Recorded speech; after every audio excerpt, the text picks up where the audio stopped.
늦봄과 초여름 사이 낫달맞이와 찔레꽃이 피었다.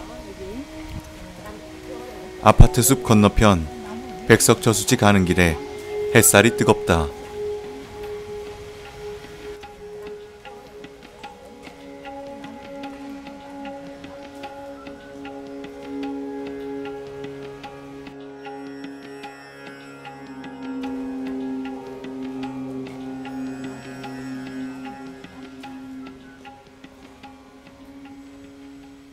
백석저수지는 1960년 이곳 주민이었던 고 김옥동 씨를 중심으로 전미동과 호성동의 주민 120여 명이 십시일반으로 건설한 민간주도 농업용 저수지다.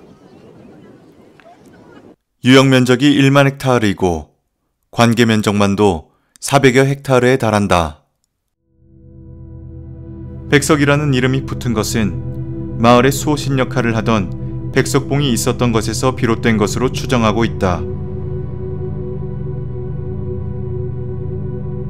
하지만 6.25 한국전쟁 이후 사무사단이 자리 잡으면서 백석봉이 사라지고 민간인 접근이 통제되었다.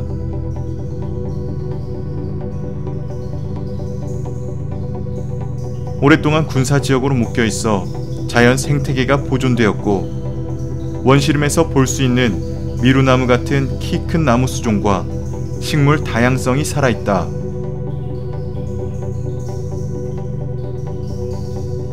저수지를 끼고 있는 수변로엔 밤나무와 왕버들이 군락지가 있고 겨울철엔 철새가 날아와 한계절을 나고 간다.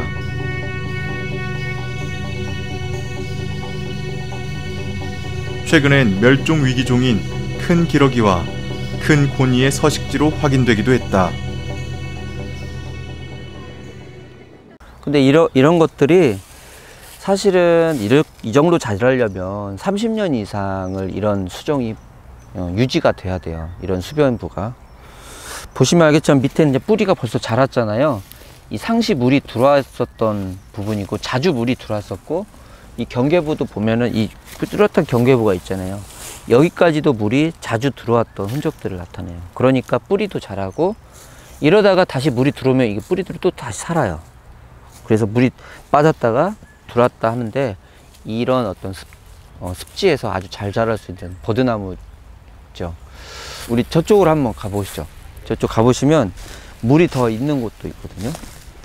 이렇게 이제 하도 물이 차고 나고 하다 보니까 이런 경계부를 이제 경작을 포기하게 되죠. 그러면서 여기도 한 30년 이상 경작을 하지 않았던 곳이에요. 그러다 보니까 여기보다 한 1m 정도 낮잖아요. 이곳 보시면 이 백석저수지의 생물 다양성을 그대로 표현할 수 있는 부분이에요. 이런 장소는 상당히 보존을 해야 되고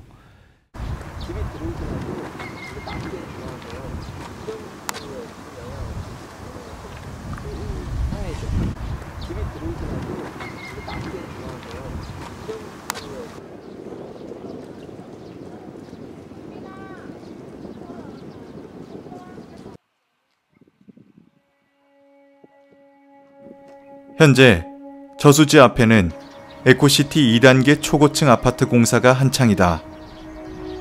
생태숲 코앞까지 밀고 들어온 개발은 이뿐만 아니다.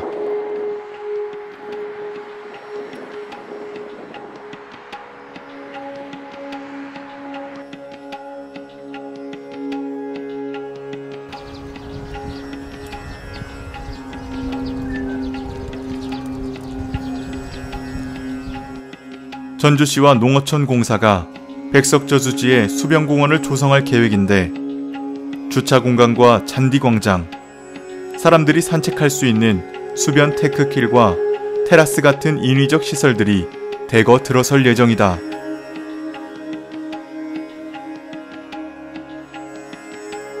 수십 년 비무장지대로 남아있던 백석저수지와 원시숲이 파괴될 위기에 처해 있다.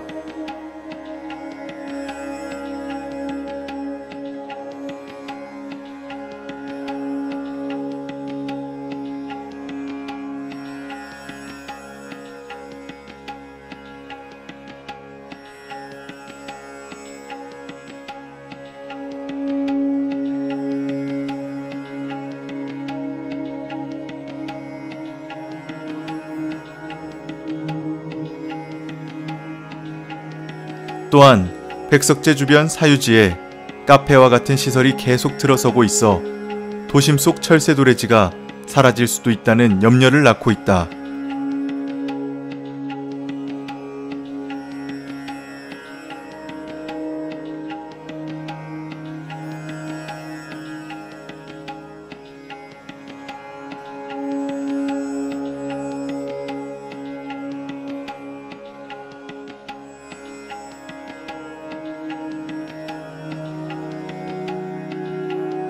그 오랜 세월을 무수한 생명이 들고 났을 이 숲과 그 속의 생명들이 인간 중심의 개발로 더 이상 볼 수 없을지도 모른다. 그래서 오늘 오동필 철새 전문 탐조가와 함께 백석저수지를 찾았다. 그 백석저수지가 생태적으로 굉장히 중요한데요. 지금 보시면 뭐 제가 얘기 들었던 큰고니도 오고, 물론 오늘도 봤지만 고란이라든지 보통은 야생에서 항상 이런 것들이 자연하고 사람들이 이렇게 친숙하게 이용되고 있는데, 여기 보시면 알겠지만 이 버드나무 군락지가 형성이 돼 있잖아요. 이 버드나무 군락지가 있는 것 자체만으로도 생태적 가치뿐만 아니라 생물 다양성을 유지할 수 있는 아주 중요한 장소예요. 그래서 이런 장소는 함부로 손을 대거나 이러면 안 되는 장소고, 더군다나 겨울철에 큰고니나 멸종위기종이 이렇게 오는 장소는 사람들이 그 산책로 주변을 너무 가깝게 가게 되면 오질 않아요. 그래서 큰고니가 올 수 있었던 그 배경에는 이런 수변부가 안정되게 유지됐기 때문에 그 뒷 배경을 갖고 이렇게 올 수 있었던 것이거든요. 그런데 뭐 산책로를 강제히 그 수변부로 가까이 붙이고 이렇게 했을 때는 내가 곤이라도 오진 않겠죠. 왜? 불안하니까. 그래서 그렇게 해서 멸종위기종을 하나, 둘, 셋 이렇게 떼어내게 되면 나중에는 이제 무차별로 개발하게 되죠. 지금에 있는 생물들이 20년, 30년 후에는 없을 수 있잖아요. 그때는 없으니까 개발한다고 생각을 하거든요. 그래서 개발의 시작을 보면 핵심적인 나무 수종이나 이런 것들 간벌을 해요.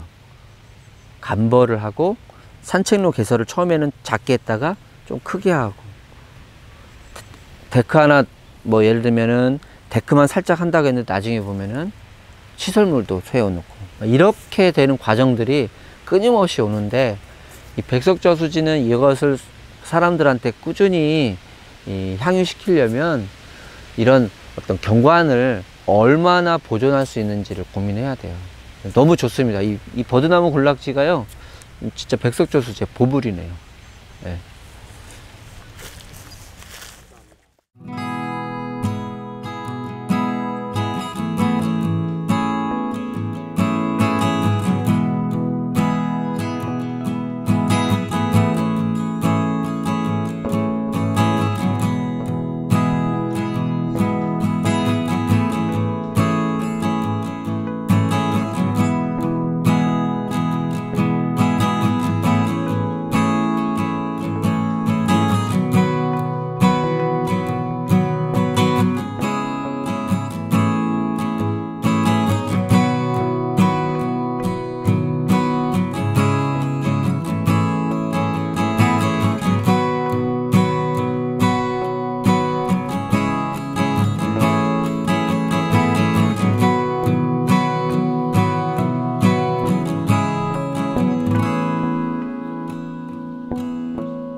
이미 시작된 백석저수지 개발로 길이 나고 나무가 베어지고 숲의 원형을 잃어가고 있다.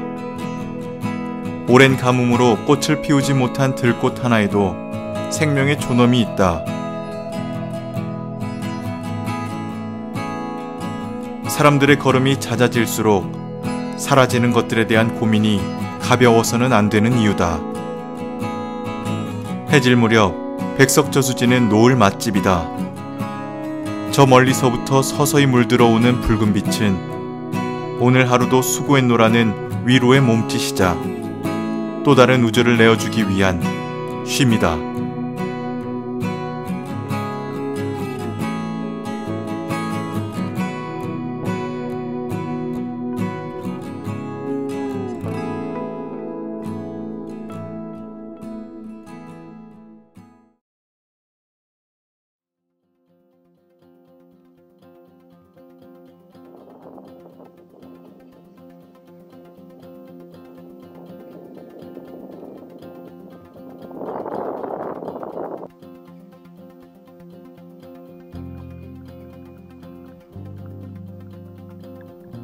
백석저수지 건너편 사뭇 다른 풍경을 하고 있는 에코시티 세병호를 찾았다.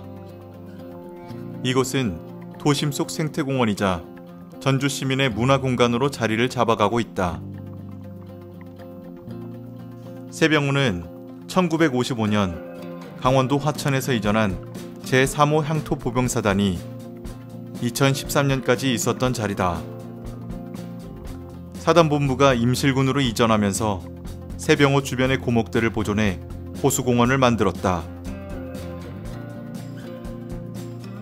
지금은 세병호를 중심으로 고층 아파트 단지들이 공원을 둘러싸고 있고 또 넓은 잔디밭이 있어 마치 뉴욕의 센트럴파크와 같은 이국적인 느낌을 자아내고 있다.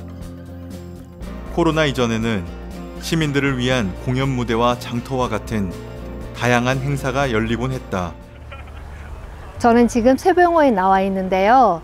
주위에 모두 아파트 건물로 둘러싸여 있지만 많은 사람들이 이곳을 찾는 이유는 신선한 공기를 마실 수도 있고 친구하고 대화를 나눌 수도 있고 반려견과 산책을 할 수 있는 여러 가지 이점이 있기 때문에 많은 사람들이 이곳에 오기도 합니다. 그런데 갈수록 도심은 팽창해지면서 이러한 녹지 공간이 줄어들고 있는데요.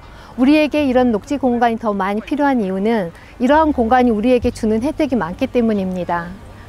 친구들과 휴식을 취할 수도 있고 그리고 이 자연 공간으로 인해서 신선한 공기를 마실 수도 있고 그리고 좀 더 더워지는 이 날씨에 열섬 효과를 막아줄 수 있는 여러 가지 주는 이점들이 있기 때문입니다. 그런데 요즘 이곳에 오시는 분들이 이 자연을 즐기면서도 반대로 쓰레기를 버리고 가는 사람들이 많습니다. 이곳은 우리가 함께 지켜나가고 함께 관리해야 되는 곳인데 우리 한 사람만이 사용하는 공간이 아니고 모든 사람들이 함께 공유하는 공간이기 때문에 쓰레기 문제라든지 아니면 자전거를 이용할 때 다른 사람을 배려하는 그러한 모습들을 좀 더 보여줬으면 좋겠다는 생각을 합니다.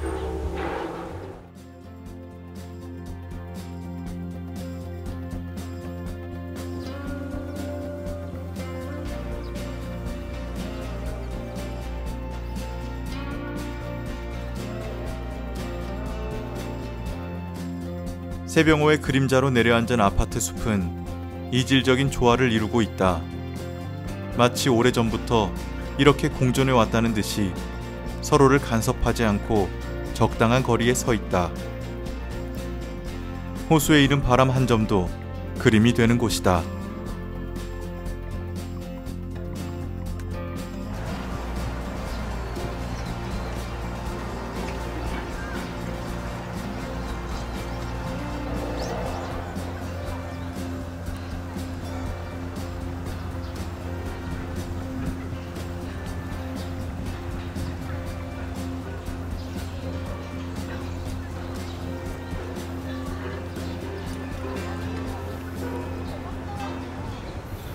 어디서 오셨어요? 여 세병호 요 에코단지 살고 있어요. 에코시티에. 그래. 그럼 여기 세병호 여기 공원에 자주 나오시나요? 예, 자주 나오는 편입니다. 일주일에 뭐 한 서너 번 정도 나오니까요. 네, 자주 나오죠. 그럼 이 도심 속에 이러한 공간들, 자연 녹지 공간들이 많지 않는데 여기 오시면서 어떻게 느끼시나요? 그렇죠. 이 에코시티 장점이라고 하면은 이제 이렇게 단지 내에 이렇게 호수도 있고 나무도 많고 또 산책로가 잘 돼 있잖아요. 그러니까 또 운동도 하고 아주 좋습니다. 여기 계시면서 불편한 점은 없으세요? 예, 뭐 딱히 뭐 불편한 점은 없는 것 같아요. 제가 한 2년 살았는데 아직까지 뭐 불편한 점은 못 느꼈습니다. 그러면 이제 여기 에코시티 경우는 세병호 있는 것이 어떻게 보면 큰 어떤 메리트잖아요. 그렇죠. 그러면 다른 곳에서도 어떻게 그 도시가 이루어졌으면 좋겠다는 생각이 드세요? 그렇죠. 다른 데도 살아봤지만 지금은 어차피 이제 우리 지금 현대에는 이렇게 공원을 끼고 산책로라든가 자연 환경하고 우리가 흔히 그린 하잖아요. 그러니까 이러한 조성이 좀 잘 돼 있어요. 이런 데 사는 곳이 훨씬 공간이 좋죠. 살아가는데. 그럼 여기 같이 세병호를 같이 이용하는 사람들에게 뭐 당부하고 싶은 말씀이나 그런 게 있나요? 여기 좀 산책하면서 종종 이제 반려견들을 많이 데리고 와가지고 산책들을 같이 하잖아요. 되게 그런 분들이 그 반려견들이 이제 오물을 좀 한 번씩 보잖아요. 그러면 그걸 좀 깔끔히 깨끗이 좀 잘 치워줬으면 좋겠다라는, 어차피 우리가 공동생활이니까 네. 서로에게 뭐 피해 주지 않고 네. 그게 좀 그걸 좀 잘 했으면 좋겠다는 생각을 좀 평소에 한번 해봤습니다. 아, 네. 그래요?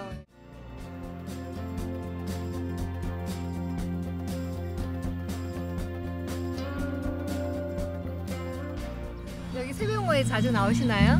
아니, 자주는 아니고 한 달에 한 번 정도? 네, 한 달에 한 번. 그럼 여기에 오면 어떤 느낌이세요? 좀 쉬고 간다는 느낌이요. 아, 네, 그래요? 바람도 맞고 하면서. 그러면 여기 오신 분들이 많잖아요. 네. 많은데 여기에 불편한 점이 있다거나 아니면 더 좋은 점을 먼저 말씀해 주시겠어요? 좋은 점? 여기에 좋은 점? 좋은 점은 그냥 이렇게 분위기, 사람들 분위기가 다 그냥 좀 평화롭고 네, 이런 게 좋은 것 같아요. 그러면 불편한 점이나 좀 더 개선이 되었으면 좋겠다라는 그런 부분도 있나요? 글쎄요, 불편한 점은 아직 느낀 건 없는 것 같아요. 아, 그늘이요? 여기 피크닉 할 때 그늘. 좀 뭐라 해야 되지? 그냥 이렇게 피크닉을 할 때가 많이 없어서, 전주에 많이 없어서 여기가 그냥 사실 뭐 입장료 같은 것도 없고 그냥 무난하게 와서 하기 좋은 것 같아요. 뭐 앞에 막 뭐 사가지고 오기도 좋고 그 상점도 많고 이러니까 그래서 그냥 편하게 오는 것 같아요. 네, 약간 그런 느낌? 아, 그렇구나. 네, 사진도 찍고 예쁘고 이러니까 그러는 것 같아요.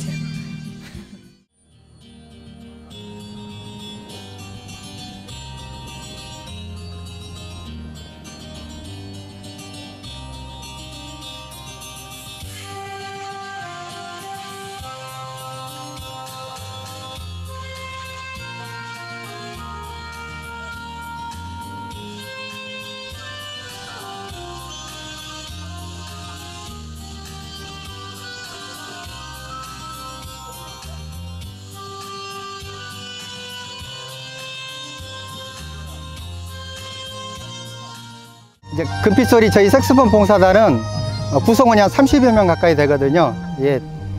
이렇게 내부 공간에서 지금까지 코로나 때문에 원래 한 번씩 계속 공연을 하다가 이제 처음 2년 만에 처음으로 야외로 나왔어요. 그래서 5월, 6월은 이런 넓은 세병호 공간에서 공연을 하고요. 다음 이제 더운 날씨에 7, 8, 9는 건지산으로 이제 이동을 해가지고 저희가 야외 공연을 하게 돼 있거든요. 예. 매주 셋째 주 토요일 3시에 원래 시작을 하는데 오늘 좀 날씨가 더운 관계로 4시에 시작을 했습니다.